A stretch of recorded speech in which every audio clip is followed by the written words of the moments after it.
Hello, everyone, and welcome back to Majority Podcast Productions, home to original and outstanding podcasts out to reach the truth, hearts, and ears of our audiences all over the world. We thank everyone so much for returning to our platform, as well as sharing our platform with friends, families, even coworkers. We are particularly excited about this episode here, so you guys come on and grab your teacups, grab your pillows, grab whatever it is that you want to grab to make you all comfortable, okay? We're glad to have each and every single one of you guys back, so nevertheless, if you're with friends or if you're by yourself listening, get comfortable because you know we're about to have a party. So enjoy the rest of this episode, brought to you by Majority Podcast Productions.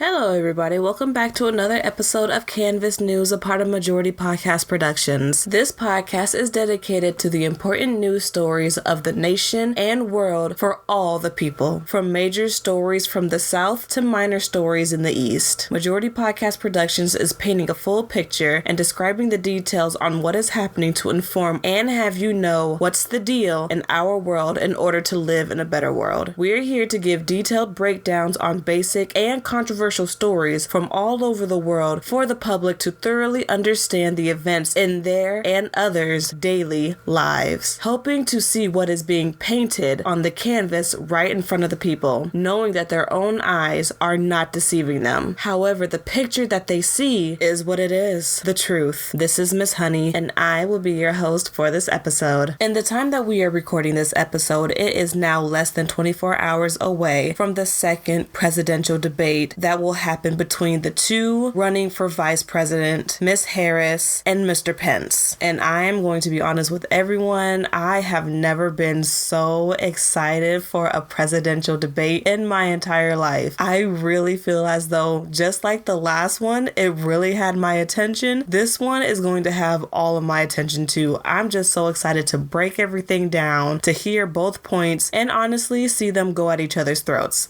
So seeing as the next presidential debate will air soon, I think this will be a good time to go over some points, thoughts, and give a thorough breakdown of the very first presidential debate between Biden and Trump earlier this month. Now, during that debate, I actually wanted to watch it with some other people, but I ended up having to watch it by myself because other people tend to mute the TV out of irritation when I'm trying to listen to all the points being made, so I just ended up listening to it on my own. I might do the same thing for this debate as well, but we'll see. Now to the full breakdown. Now, I will say that I am not for one and I am not for another. I am thoroughly just breaking down the first presidential debate, and I am going to be pointing out everything that I have seen from both parties, good and bad, and then we will have a respectful discussion about it. Now, during the live debate, there was a period of time where they were still getting ready for it before the actual running candidates came out to start. I'm going to tell you guys this right now. If you watch the first 20 minutes of them just recording the crowd and seeing the look on some people's faces, that alone made my whole day. That was so funny seeing how some people were looking at other people. It just made my day. Like, facial expressions, they be making my day. So the debate starts, the running candidates come out, but it has been told by the moderator that they are going to allow the running mates to not shake hands. So usually for the debates, they always shake hands, of course, but for this particular time, they're not shaking hands. And you know, they probably do like a little jab whisper in their ear or something like that. You know, those last minute intimidations that they usually do before they start the debates. But one thing I will admit when it comes to making that decision, even though it was the smallest change, probably a good call that they didn't shake hands, because I feel as though that if they even got slightly close to each other, I feel like a fight would have broke out and that would have been the end of that debate right there. I know the other reason is because of the whole 6 feet situation, but I still feel as though that if they got even slightly close to each other, it still would have broke out in a fight.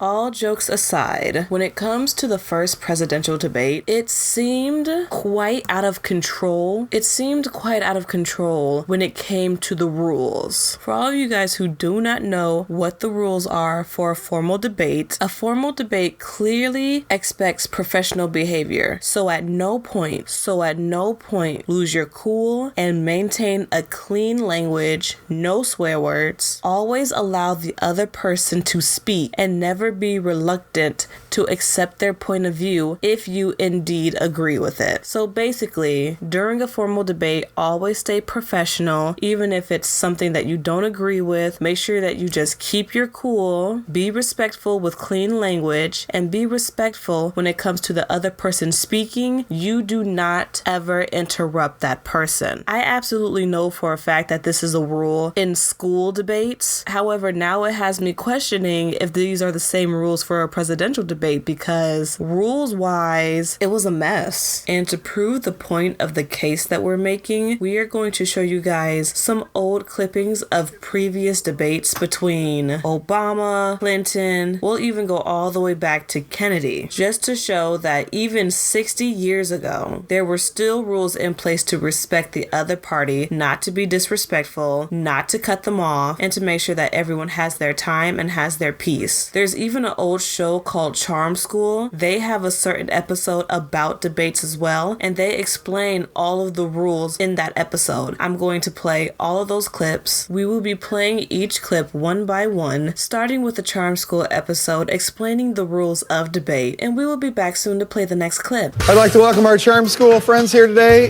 You have walked in on a meeting of the Cal State Fullerton Speech and Debate Team. My name is Dr. John Brushby. What I'm going to do is briefly introduce the concept of debate and our debate team. So we meet Dr. John, and he is teaching us like the basics of debate. Here's how you win a debate. If there's a topic, if the affirmative proves to the judges by the end that topic is true, they have won the debate. If the negative proves that topic is not true, then they have won the debate. But in a debate, no swearing, no screaming. Don't talk during someone else's speech. You say, you'll get your speech, you'll get your chance to stand up there and do it. You must stay on time. If your time is up, finish the sentence that you're talking about, and that's it. And finally, never give up. If you're in a debate, no matter how bad it is, there's something you can do in your next speech that will win that debate for you. Thank you for listening. Now we will be playing you a short clip of the Nixon-Kennedy debate all the way from 1960, the very first presidential debate to ever be televised. And we will be back with the next clip. The kind of strength that we maintain. We discussed tonight domestic issues, but I would not want that to be any implication to be given that this does not involve directly our struggle with Mr. Khrushchev for survival. Mr. Khrushchev is in New York, and he maintains the communist offensive throughout the world because of the productive power of the Soviet Union itself. But that we cannot discuss our internal affairs in the United States without recognizing that they have a tremendous bearing on our international position. There is no question but that this nation cannot stand still, because we are in a deadly competition, a competition not only with the men in the Kremlin, but the men in Peking. Thank you for watching. We will now be showing two clips. The first clip of the presidential debate back in 1992 between Bush, Clinton, and Pirot. And the second clip that we will be showing is the presidential debate back in 2000 between Bush and Gore. And we will be right back. This is the way the framers of the Constitution intended our government to be, a government that comes from the people. Over time, we have developed a government that comes at the people, that comes from the top down. The most important distinction in this campaign is that I represent real hope for change, a departure from trickle-down economics, a departure from tax and spend economics to invest and grow. I think we've dramatically changed the world. I'll talk about that a little bit later, but the changes are mind-boggling for world peace. Kids go to bed at night without the same fear of nuclear war. And change for change's sake isn't enough. People need to know that over the next 10 years, there's going to be $25 trillion of revenue that comes into our treasury. We anticipate spending $21 trillion. And my plan says, why don't we pass $1.3 trillion of that back to the people who pay the bill? Surely. The governor used the phrase phony numbers, but if you look at the plan and add the numbers up, these numbers are correct. He spends more money for tax cuts for the wealthiest 1% than all of his new spending proposals for health care, prescription drugs, education, and national defense all combined. I mean, we've had years in which the reigning economic ideology has been what's good for Wall Street, but not what's good for Main Street. And there are folks out there who've been struggling before this crisis took place. And that's why it's so important, as we solve this short-term problem, that we look at some of the underlying issues that have led to wages and incomes for ordinary Americans to go down, the healthcare system that is broken. We've got to fix the system. We got fundamental problems in the system.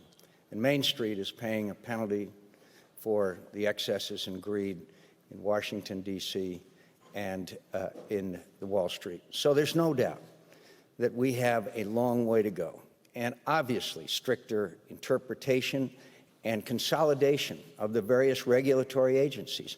I don't have a tax cut of the scale that you're talking about. My view is that we ought to provide tax relief to people in the middle class, but I'm not going to reduce the share of taxes paid by high-income people. High-income people are doing just fine in this economy. They'll do fine whether you're president or I am. The people who are having the hard time right now are middle-income Americans. Now, 4 years ago when I stood on this stage, I said that I would cut taxes for middle-class families. And that's exactly what I did. We cut taxes for middle-class families by about $3,600. And the reason is because I believe that we do best when the middle class is doing well. So you all have just seen all of the previous debates that have happened throughout all of these years. And one thing that all of those debates have in common is that both to all parties were equally respectful of each other, their points, and the rules of the presidential debates. And after seeing those clips of years of respectful debating, you have to admit that when it comes to the 2020 debates, it was just all over the place. Also, let's go back 4 years too and remember the 2016 debates. Those debates were just as crazy and the rules were just as disregarded as this year's debate. But this year's debate was on a whole nother level, to the point where there was even a sexual innuendo thrown in there. And on a personal note, I was disgusted. Not only was it not appropriate, but it wasn't cute or called for in the slightest. I want to make Mr. sure. Mr. President, can you let him finish, sir? No, he doesn't know how to do that. He has, surprised. You picked You'd be surprised. the wrong guy, the wrong night at the wrong time. Listen. Hopefully, the next two debates go a lot better than that. Watching the debate, one of the disappointing factors is knowing that the rules were basically disregarded and how bad they were disregarded during the 2020 debate. I'm really hoping that these next debates are better. Everyone knows how a debate should go, but we'll see. And some of you guys in the comments have even said that you felt like that you were watching a debate by kindergartners.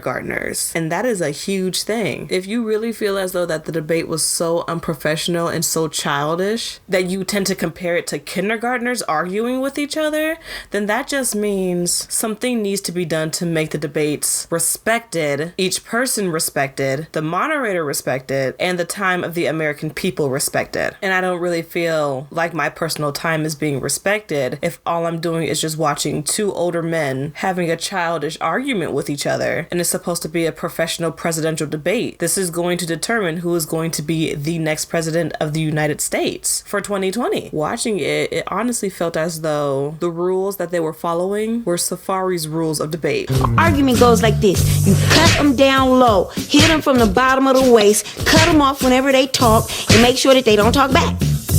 Hello everybody, how are you doing?